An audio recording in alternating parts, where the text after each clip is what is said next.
In the last year, 8 properties in Genesee County have been deemed uninhabitable. Amid an ongoing housing crisis in Michigan, condemned properties do not make dealing with the situation any easier.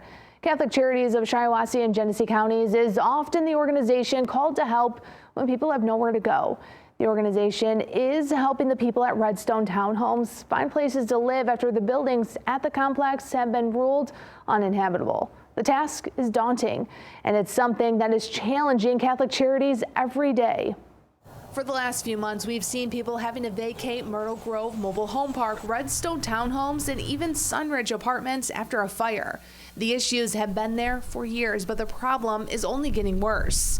For instance, at Redstone Townhomes, some people don't have working heat or hot water. It's getting worse by the day.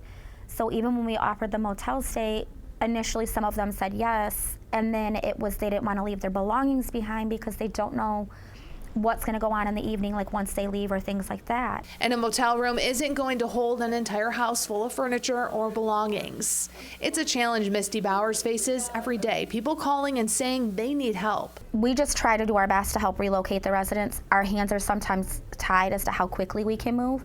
Catholic Charities has been able to secure extra funding for the people who are left with nowhere to go at Redstone. However, it seems as of late, this is a growing issue. Have you ever seen this many places where people live being condemned? At once, no. Or within the same small time frame, absolutely not. And I've been in housing for 12 years. Since they are a nonprofit, Catholic Charities relies on grants to secure temporary housing, whether it's a motel or other help with utilities. To make sure they don't run out of money, Bowers says that she has to be strategic. I break them up by how long the grant is, and then that's how much money we spend per month. The money has been spent on utilities and relocating people from those 8 properties that were no longer livable.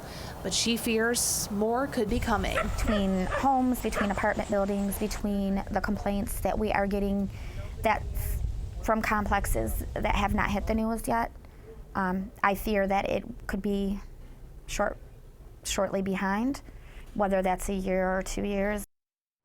They are working to get everyone from Redstone who needs help a place to go.